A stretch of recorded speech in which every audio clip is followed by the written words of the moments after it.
Nous accueillons sur le plateau de Croque Lecture l'éditeur Thierry Magnier. Tout d'abord, est-ce que vous pourriez vous présenter à nos téléspectateurs en quelques mots?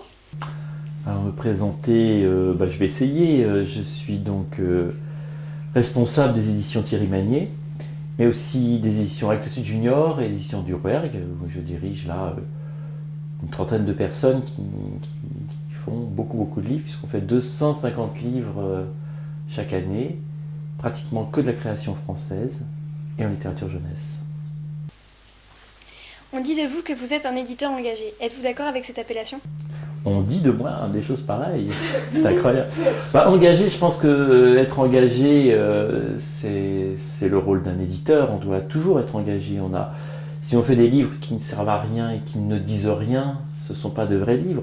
Donc il faut mieux être engagé, c'est effectivement utiliser la littérature, se servir de la littérature pour pouvoir se défendre, pour pouvoir comprendre, pour pouvoir accepter les autres, tout ça en fait partie. Oui, moi je pense que si c'est ça un éditeur engagé, alors oui, je suis un éditeur engagé.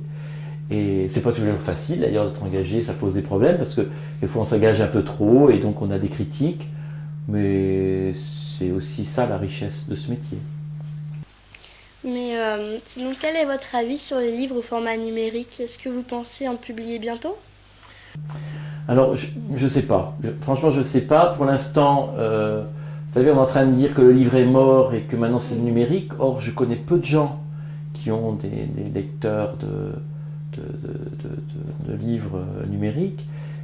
Et le peu de gens que je connaisse qui ont, ils ne lisent pas. Donc j'ai pas encore trop d'inquiétude, on a encore un peu de temps. Mais il ne faut pas être contre, hein, bien évidemment. Moi, il y a quelque chose qui me gêne dans le livre numérique et dans la toile d'une façon générale, c'est qu'il n'y a pas de fin.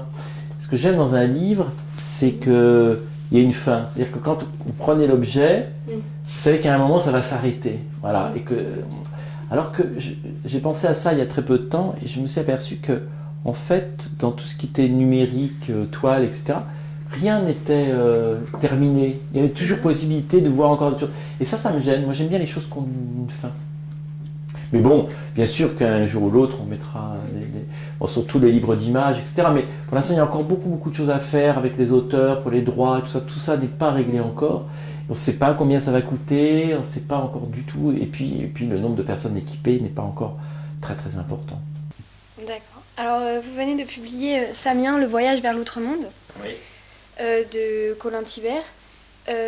Donc c'est le premier livre de fantasy que vous éditez. Oui. Pourriez-vous nous parler de ce projet? Alors c'est toujours pareil, c'est-à-dire qu'effectivement, dans notre maison, on a très souvent attendu avant de faire, parce que en fait moi je suis pas tellement heroic fantasy, c'est pas forcément une littérature que j'aime. Et puis Soisy Klebaille, qui est l'éditrice de ce livre, avait envie, en plus Colin Thibert avait déjà sorti chez nous dans la collection nouvelles, quelques nouvelles qui nous plaisaient bien. Et on aime son écriture. Et c'est lui un peu qui a eu le projet en disant mais moi j'ai ça. Alors, on se dit mais c'est pas pour chez nous. Chez Magnier, il n'y a absolument pas d'heroic fantasy. Il y en a partout ailleurs. Puis après on s'est dit pourquoi pas, on va essayer d'en faire un. Il vient de sortir, hein, c'est tout récent. Et ça commence à marcher. Donc peut-être qu'il y aura un tome 2. Mais on fera comme les autres. Mais bon, je sais pas, on va voir. Mais c'est vraiment une belle aventure, c'est nouveau. Moi j'aime bien essayer des choses nouvelles comme ça, je trouve ça très intéressant. Mais quels sont les prochains titres que vous allez publier? Est-ce qu'on pourrait avoir quelques révélations? Ah, des scoops. Il y a un livre important, enfin pour moi que je trouve important, qui va sortir tout début mars. C'est un roman de Nancy Houston. Nancy Houston est un grand écrivain adulte et c'est son premier roman adolescent qu'elle sort là au mois de mars, qui va s'appeler Ultraviolet, qui est une très belle histoire de Nancy Houston est canadienne, et ça se passe en 1935. Voilà, c'est l'histoire d'une jeune fille dans une famille très un pasteur, le père pasteur, très conservateur, etc. Qui faut pas que je dise tout, mais bon, voilà, qui a tendance à à héberger chez lui des gens qui ont des difficultés. Et là, il héberge un jeune médecin et on se demande pourquoi il est là, etc. Ça, je ne vous dis pas pourquoi il est là, mais un très beau jeune médecin. Donc la jeune fille de la famille est un petit peu troublée par l'arrivée de cet homme dans la maison. Et c'est un peu ses premiers approches comme ça vers quelqu'un. Mais il ne se passera rien parce que la mère fera en sorte qu'il ne se passe rien. C'est un très beau roman, et ça je vous le conseille, et ça va sortir donc au mois de mars. Et puis sinon d'autres projets, il y a des gens que je ne peux pas dévoiler, mais il y a des auteurs qui sont en train de travailler.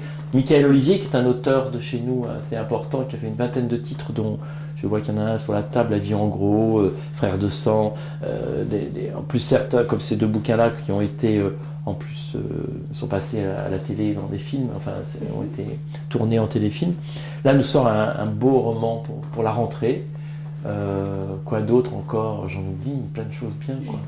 Plein, des petites poches, des nouvelles, des photoromans, plein de choses. D'accord, alors merci d'avoir répondu à nos questions.